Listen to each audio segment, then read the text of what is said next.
This is a menu that was not used. It's from 1973. It's not even been folded. And it's from the City Cafe in Broken Bow, Nebraska. Some interesting entrees and cheap prices. And I bought a bunch of these at auction probably 4 years ago. And they didn't cost very much, maybe $2 for maybe 15 of them. And some of them have different pictures on the what would be the cover. And I've only sold one so far. Actually, this would be the second one to sell. The first one sold pretty quickly, and it sold to a museum in Omaha. So that made sense.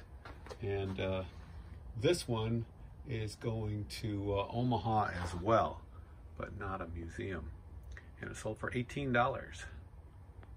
This is a Polo Jeans Company shirt, as signified on the sleeve. Boy, I've had this for a while. I got to get rid of some of these cobwebs. And yeah, this has been up for probably 3 years at least. Nice crest on the chest.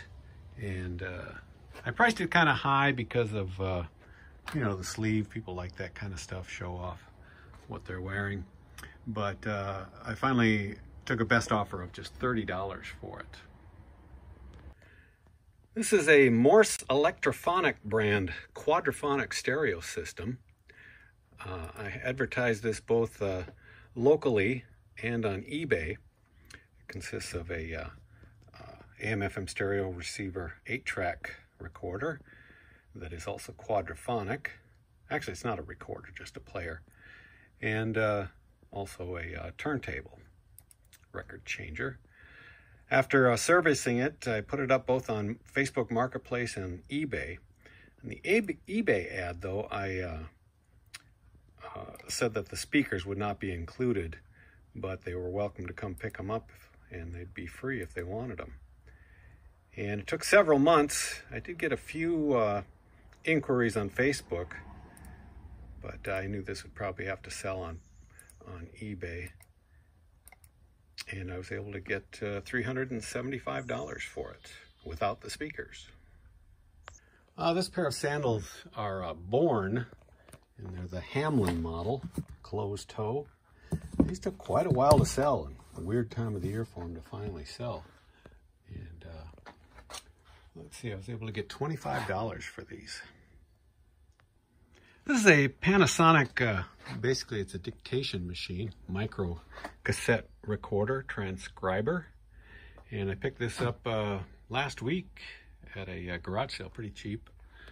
And so I tested it out. Everything worked just fine on it. Comes with a foot switch. And I did a video of the operation so people would know that it was working. Pretty clean unit. And the only thing wrong with it really is the headphone foam was deteriorating. I just cleaned that up with some alcohol so it didn't look all grungy. And I've got a lot of these little micro cassette tapes laying around, and I pulled out 3 for testing purposes and decided just to include them in on the deal. And this sold very quickly for $75. This is a Blaupunk radio. It's the Paris model. I've had this for a number of years, part of my own collection. It's really cool. It's a 1967, but it still is a tube model. It still has a magic band tuning tube in it. This demonic Egyptian god. When Moses returned, he took... And Blaupunk radios is what got me started in eBay. Back in 1999, I opened an eBay account to look for a Blaupunk radio for a friend of mine who lost one in a fire. And it started a love of these old German radios, and I used to buy them from Germany and have them shipped over, and I'd clean them up and sell them on eBay for a large profit. Did that until well, for a number of years, and then just dabbled in eBay until 2013 when I started full time with it. And this one I've had probably since 2005, and always in good working condition, but I kind of cleaned it up, got it ready for sale. And I put it up for sale probably early summer. So it took a number of months to sell, but I did get full price of $290 for it. This is a starburst wall clock that I sold for parts because I was taking parts off it over the years. Finally decided just to put up what was left of it up for sale for someone else to use as parts. It does have the corded movement, and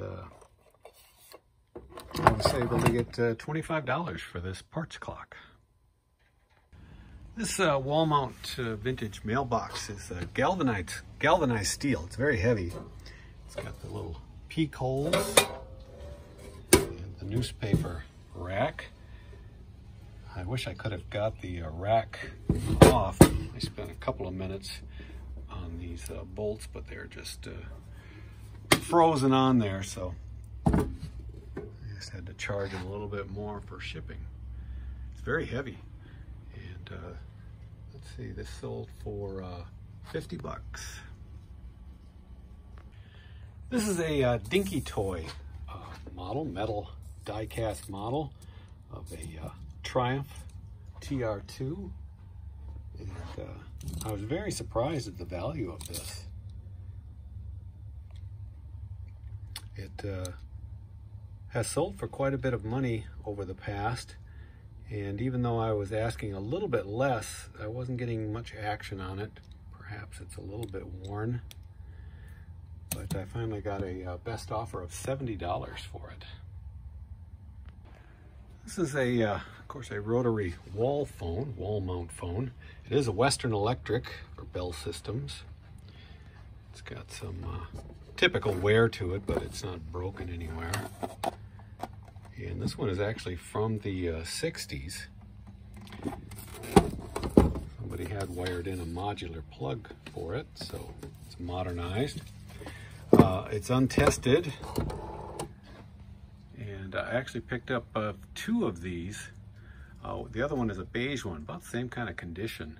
And I put them both up for 35 bucks a piece. And that was just yesterday, I believe. And so this sold right away, 35 bucks.